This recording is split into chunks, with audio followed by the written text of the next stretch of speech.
আমি বিশ্বাস করি বাংলাদেশে মালিক পক্ষ এবং শ্রমিক পক্ষ আলাপ আলোচনার ভিত্তিতে সম্মানজনক সমাধান যদি করে তাহলে বাংলাদেশের এতদিনের সকল সমস্যার সমাধান হতে পারে।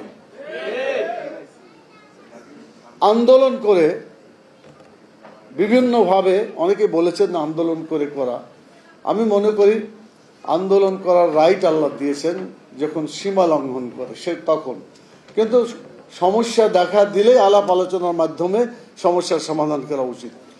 লক্ষ লক্ষ কোটি কোটি শ্রমিক বিভিন্ন জায়গায় তারা কাজ করছে, আল্লাহ বলে দিলেন তোমরা যা খাও তাকে খেতে দাও। এই মালিক কোনোদিন তাই করেছে? কোনোদিন? তোমরা যা পড়ো তাদেরকে তাই পড়তে দাও, এটা কেউ করেছে কোনোদিন?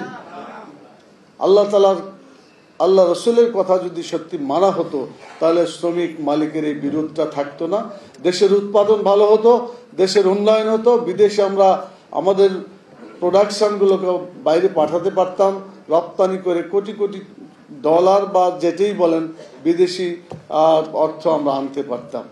কিন্তু এখন পর্যন্ত যত জুলুম অত্যাচার করছে তারপরেও বাংলাদেশের সিংহভাগ অর্থনীতি এই শ্রমিকদের রক্ত ঝরা এই ঘামের মাধ্যমে অর্জিত হচ্ছে। সেজন্য সরকারকে তাদের সবচেয়ে গুরুত্ব দিতে হবে। 1 নম্বর খাত হতে হবে শ্রমিকদের ব্যাপারে। আমাদের বাংলাদেশের রাজনীতিতে সহ অবস্থান নাই, শ্রমিক সংগঠনগুলোর মধ্যে কিছুটা আছে, আজকে বোঝা যায়।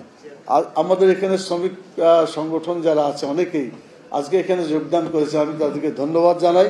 এবং তারাও আমাদেরকে অনেক সময় দাওয়াত দিয়েছেন, আমরাও গেছি, এখনো হচ্ছে। এটা যদি জাতীয় পর্যায়ে রাজনৈতিক দলগুলোর মধ্যে হতো যে let us agree to differ, এটা যদি হতো তাহলে আমার মনে হয় দেশের রাজনৈতিক অবস্থা দ্রুত সমাধান হয়ে যেতে পারত, কিন্তু এটা করা হচ্ছে না। আমি প্রধান উপদেষ্টাকে বলবো যে আসলে সরকার ভালো থাকলে জনগণ ভালো থাকে, সরকার অবস্থা যদি ভালো হয় শ্রমিকদের অবস্থাও ভালো হবে।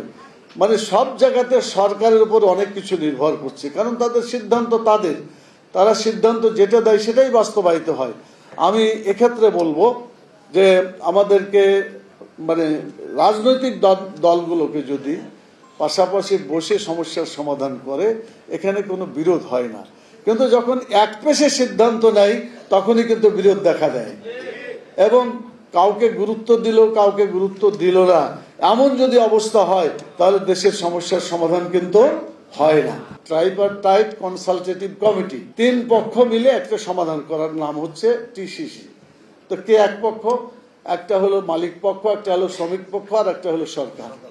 এই 3টা মিলে সমাধান করার জন্য টিসিসি করা হয়েছে। তাহলে শ্রমিক সংগঠনগুলোকে আলাপ আলোচনার ভিত্তিতে সমাধান করা যেতে পারে, এটাই ছিল আসল টার্গেট। কিন্তু দুর্ভাগ্য এটাও কিন্তু সরকার করে না অথবা করতে পারে না। জোর দিয়ে করলে আমার বিশ্বাস সব সমস্যার সমাধান।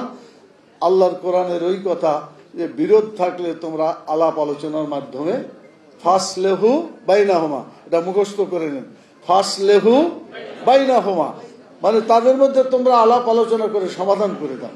এটা ইসলামী নীতি, এটা ইসলামের আইন, এটা মানবতার আইন, এটা কল্যাণের আইন। সারা দুনিয়ার মানুষকে এই আলাপ আলোচনার ভিত্তিতে সমস্যার সমাধান করতে হয়, এটাই চলছে বাস্তবতা।